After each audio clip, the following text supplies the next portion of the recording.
Man, this show's crazy. Oh my God.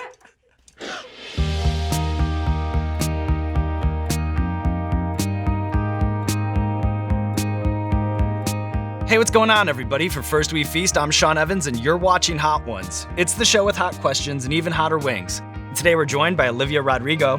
She's a singer-songwriter whose double platinum debut single, Driver's License, broke all kinds of records, including Spotify's most streamed song in a week ever. She followed that up with her critically acclaimed No Skips album, Sour, which likewise shot to the top of the Billboard charts.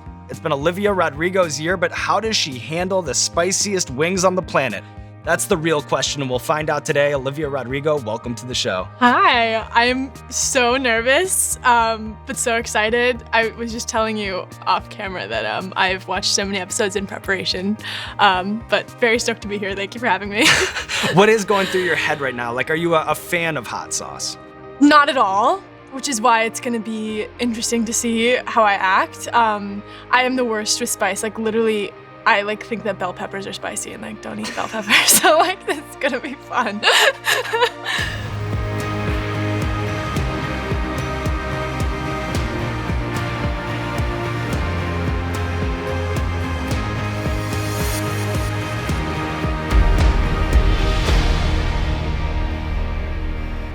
The handle? Okay.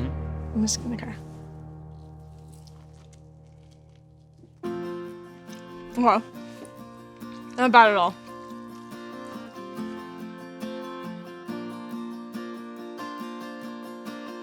So in the intro, I mentioned how you're smashing all kinds of records, and I'm sure that you've long felt that there's something special about the music, but even you have to be surprised by how quick and how big everything's blown up. Are you aware of this Driver's License extended cinematic universe whereby fans will remix the song from the perspective of that blonde girl or the physical driver's license itself? Yeah, that was actually super cool to watch everyone create stuff with the song that I created, and people were so fun with it. There was one from the perspective of the road and stuff like that.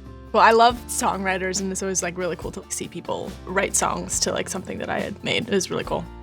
And then what's the origin story of the cover art? Because that likewise has been reimagined a million different ways online. Yeah, we were at another shoot, and I knew that the album was gonna be called Sour, and one of my makeup artists was let's just put it on your tongue. Let's just cut out the letters and put it on your tongue. And I was like, that's really cool. And so when it came time to do the actual shoot, we put Sour on my tongue and put a bunch of stickers on my face, which I thought was cool. And I was so pissed off in the photo, and there was these happy stickers on me, and I thought it was a cool metaphor or something like that. But yeah, it's been cool to see people recreate that too. Okay. Wait, do it together. Cheers. Cheers.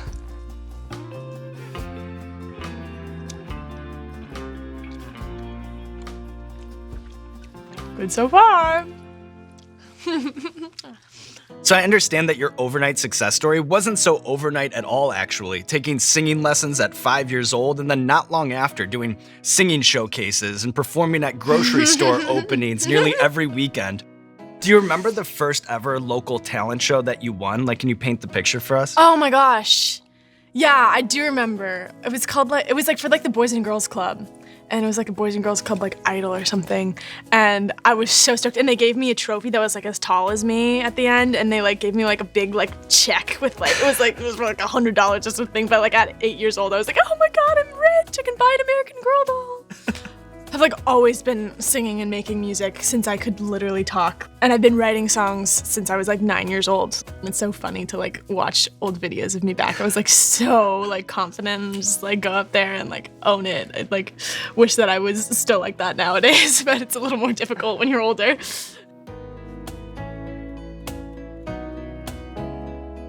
It's good. A little bit of a step up. Yeah. I'm okay though. I'm okay. I'm definitely at a higher temperature than I was before I sat down at this table, but I'm all right. That's the slow roasted nature of Hot Ones. Slow roasted. I love that. So it's clear from watching your music videos that there's a certain sentimental chord that you can hit. For example, mixing in VHS effects or cult classic horror movie references in a song like Good For You. How do you think about blending in novelty and nostalgia in your art? Oh my gosh, this is a thoughtful question. I I've always been like such a visual artist. Like every time I hear like a song of mine, I like can like instantly like sort of picture like what it looks like. And I don't know, maybe that's like my style of songwriting too, but yeah, I'm really inspired by vintage things and I'm obsessed with the 90s and 90s music and 90s pop culture. And so there's definitely nods to that in my music, but also like I was born in 2003, it's very much a Gen Z sort of thing. So, that like inevitably shows itself in everything I do. Speaking of the Good For You video, I know that scene where you're in a bedroom that's filling up with water. There's no CGI involved. The curtains behind you are actually on fire. Hell yeah. Is that something that you can do multiple takes, or is that the kind of scene like where you really have only just one shot? We really like had one shot. That was so much fun that they literally like built a room, like flooded it, and then like set shit on fire. It was so cool. And like my poor manager was like so worried the whole time. She was like, oh my God, don't burn to death. But it was so much fun. It's always fun to do practical effects, and that music video was just so much fun. We shot the entire thing in a day. We're just like running on adrenaline. So yeah, it was a good experience. All right, speaking of running on adrenaline, are you ready to move on here to the next hot sauce? Yeah, I'm actually surprised. I thought I'd be dying by now. I know we have like a long way to go. This one? Just enjoy this all right. as long as you can. Oh God. Don't get used to it, girl.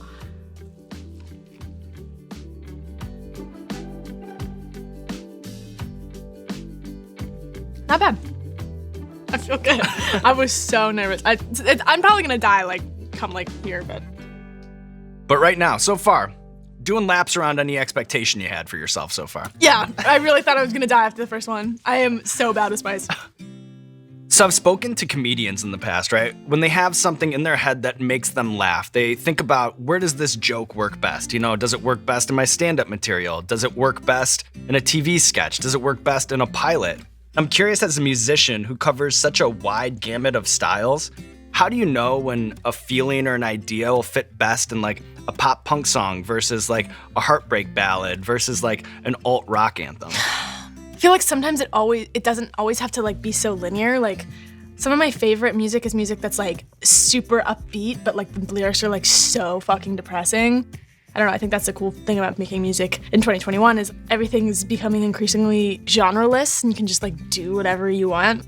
I'm always like very like lyric-centered person to like answer your question, and anytime I'm like coming up with an idea like a comedian would, I just always like write it down on my phone, and every single song that I've ever made is usually like started from that place.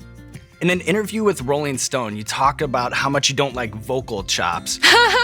What are some other tropes in pop music that you actively try to steer clear from? Oh, that's really difficult because I love everything. I would be like, oh, I don't like down the middle pop, but I like love down the middle pop, so I don't know what it is. I don't know. I am like a big musical theater lover, and I make my songs like so dramatic sometimes, and my producer has to be like, reel it in, Olivia, reel it in. It's actually good. It's like delicious. You're single-handedly like expanding my taste. All right, Olivia, we have a recurring segment on our show called Explain That Gram, where we do a deep dive on our guest Instagram, pull interesting pictures that need more context. Oh my God, I'm scared. Pull up the picture on the monitor. You just tell us the bigger story. Can you give us 2 highlights and 1 lowlight from your first trip to London? Oh, okay.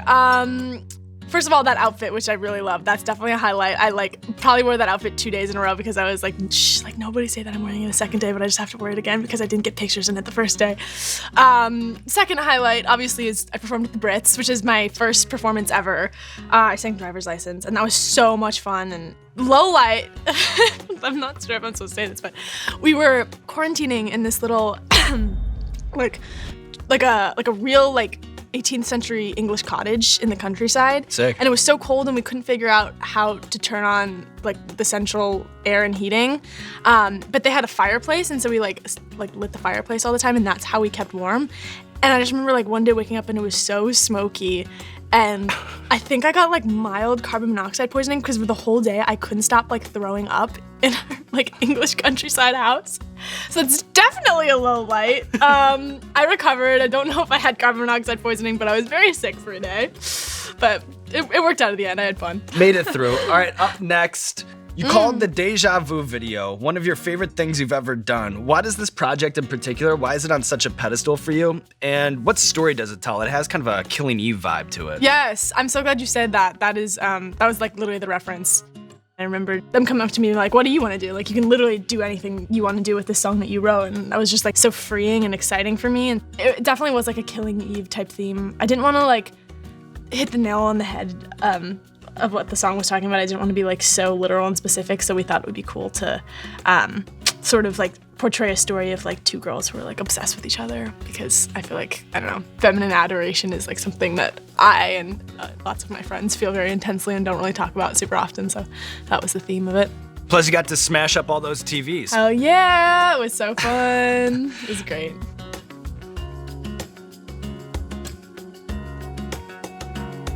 Okay.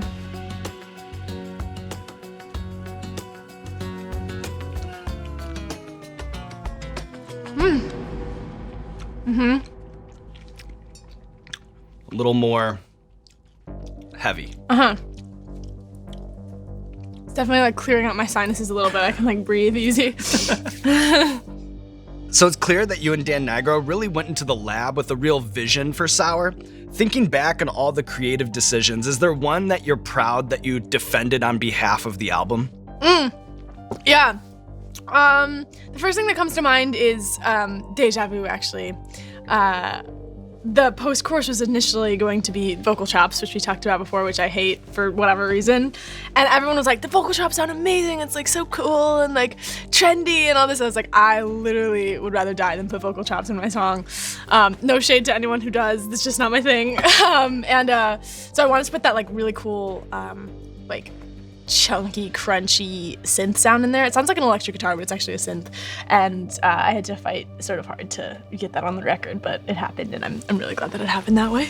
And I'm sure like at this point, you know, the team's starting to fill up and you have a lot of people that are like, you know, do this or that, or say this or that, or wear this or wear that. What's something that you find yourself pushing back on? I don't know, I guess the thing I push back on sometimes is like, sometimes I'm just like, yo, I like need a break. Like, I can't write anything anymore. Like, I'm completely tapped. So, I mean, that's the only thing I'll ever like, I don't know, push back on, I suppose. You and me both. You know, this show has just been going like pretty much hitting every Thursday for like the last 6 years. And How do your sometimes taste I'm buds like, handle it? well, I think about what it was like back in the day to have like a normal job. And I'm like, well, if this is the thing that I have to do to not go back, because I can't go back, I can never go back, then I'll just deal with it. But you know, sometimes I'm like, hey, you know, between seasons, maybe we can take more than 3 weeks off every once in a while. Yeah, go on vacation. Go on an expensive vacation with the Hot Ones money. I'm Make saying. them pay for it. I'm saying. All right, are you ready to move on here to the next wing? Love Burns, Hotter Than L. This is perfect. Okay. Oh God, I'm feeling it.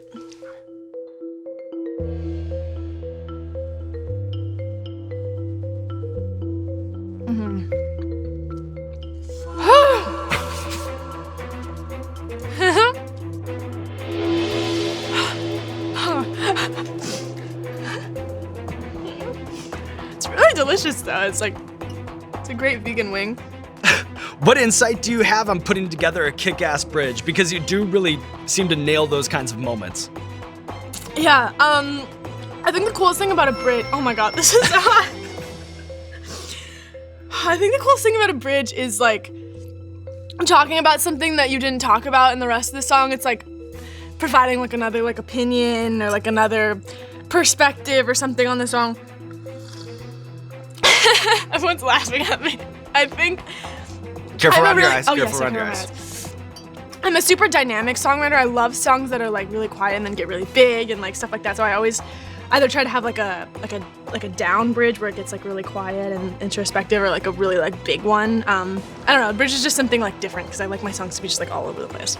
Off of Hope You're Okay, what does it mean to address the letters to the holes in my butterfly wings? It's very poetic. I have no idea. I don't know. It sounds cool. I don't know. We wanted to like have something that's sort of a little abstract and up for your interpretation. And I love butterflies. It's like a sour theme, so incorporated that in there. Is there an Olivia Rodrigo lyric that comes to mind when you think about how you're feeling right now? Happy and healthy. That's the line. I'm very happy and healthy. I'm living my best life currently. Eating Hot Ones with you. You say that now because you haven't tried the next wing yet. Oh, Da Bomb? Oh, Jesus Christ. The one with the, like, the nuke on it. Jesus Christ. Okay. Here I go. My nose is running.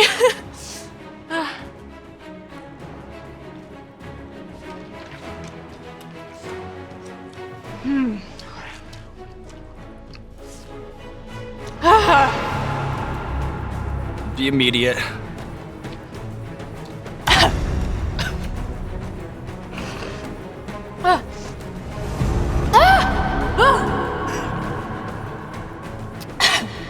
Okay. The Hot Ones experience is starting to take form.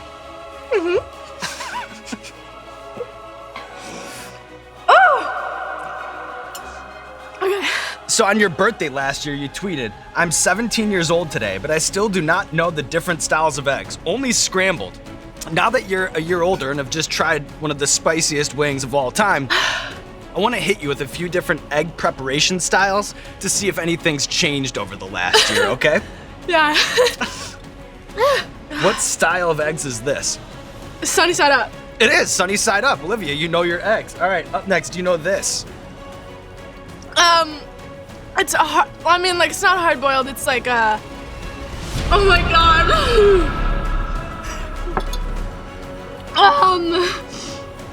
What is it called? They like have them at tea parties. What is it called? Deviled eggs. That's a poached egg. Yeah, those are eggs Benedict, but technically you're right. Those eggs are poached. Things flying off the edge here. We're flying off the edge here. Flying off. Okay, sorry. No, long leash on this show. Whatever you got to go through to get through it. When someone asked you your favorite snack recently, you replied, "Trader Joe's oatmeal cookies till the day I die." What's your response to people who think that an oatmeal raisin cookie can never ever be better than chocolate chip? Oh my god, I hate chocolate chip cookies. I don't know what it is. I love chocolate and I love cookies, but chocolate chip, I can't even say. Chocolate chip cookies are not it for me. Everyone makes fun of me because oatmeal raisin cookies are like grandma-y cookies, but they're the best. And I feel like they're actually like hearty and like somewhat healthy for you. Like oatmeal has like fiber and stuff. I don't know. All right. All right, up next, we have the Scorpion Disco. How are you feeling? Oh my god. It like oh my god.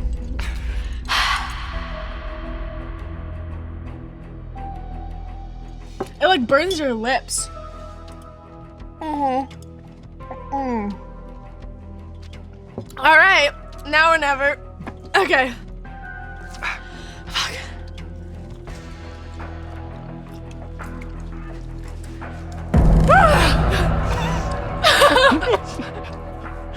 Oh my god. So one thing you and I have in common is asking people that we meet for the first time if they have any ghost stories. And I imagine that wouldn't be a move of yours unless, of course, you had at least one of your own. No, I don't. I don't fuck with ghosts and they don't fuck with me. It's like, it's a really great thing that we have going on. The one that I do tell is my mom grew up in Wisconsin and her parents like had this like nice house that they got for really cheap. And one day she woke up to go to the bathroom and she saw a man standing at the top of the stairs. And she didn't tell anyone until 25 years later, and my grandma was like, "Oh, you know, the reason we got the house for so cheap is because somebody died in the basement. Like a man died in the basement," which blew my mind. I heard that story like 12 years old and I was like, "Oh my god, Mom, that's crazy." Don't have any myself and hopefully never will. Fuck.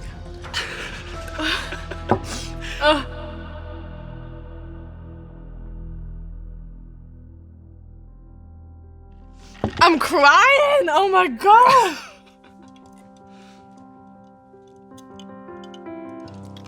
Man, this show's crazy. Oh my god. Oh my god. But for somebody who thought a bell pepper was spicy, you're doing amazing things here today. It's adrenaline. All right, man. Cheers. Last one. Cheers. Cheers.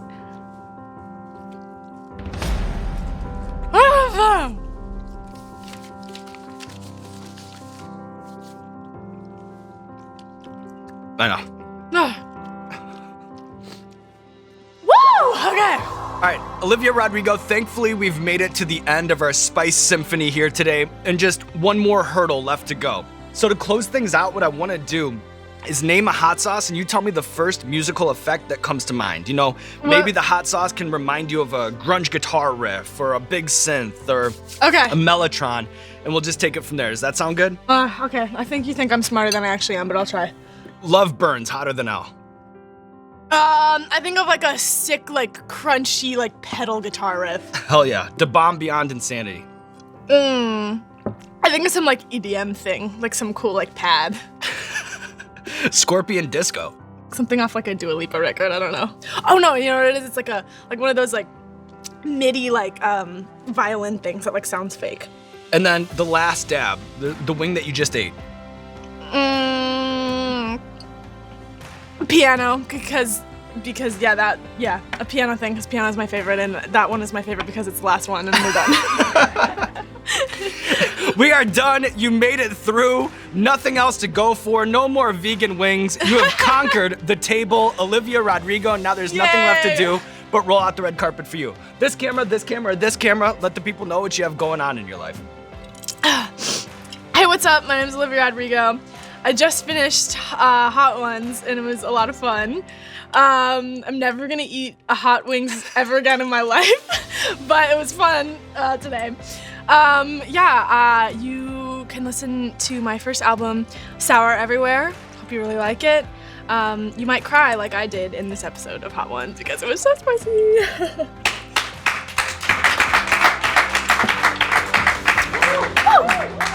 The best. Incredible. Thank you. Strawberry oh my god, ice strawberry's cream? my favorite. I We love know. that. We listened. We Really? listened to the album. We know. Oh, thank you.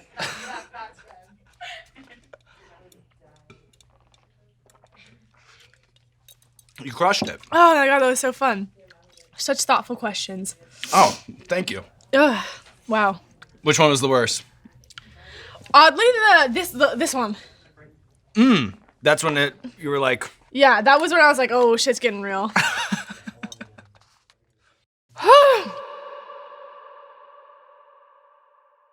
Hey, what's going on, everybody? This is Sean Evans checking in with some very exciting First We Feast news. Now, when I'm not over here choking down chicken wings on Hot Ones, I happen to be a huge pizza guy. Sicilian, Neapolitan, deep dish, dollar slice, frozen pizza. I love it all, which is why I'm excited to announce that First We Feast has a brand new show, Pizza Wars, where pizza master Nicole Russell takes on contenders in a battle royale of different pizza styles. I'm on there judging the deep dish episode naturally, but the show has other great guests as well, including buddies like Babish and Frank Pinello. But that's enough chit chat. Let's let the sizzle reel do the talking. All right, roll the tape. The misconception is that if you get a lot, it's good. Bite for bite, this is the best eating experience I've ever had on one of these things. My opponents and I will be taking on a new pizza-themed challenge every episode. I wish that I could give you both trophies, but they only gave me one. Do you guys have an extra? They don't have an extra. Don't get it twisted. This is a competition, and I want to win. But I'm also here to catch up with a few of my friends. I couldn't have done this episode with nobody else. Learn some new tricks to use at home. You gotta slice the garlic thin. So thin that it liquefies in the pan. Nona, thank you for that. Thank you, Nona. And eat a whole bunch of pizza. Salute. Oh my God. Wow. This is what you wanted. So get ready, people. Pizza Wars is coming.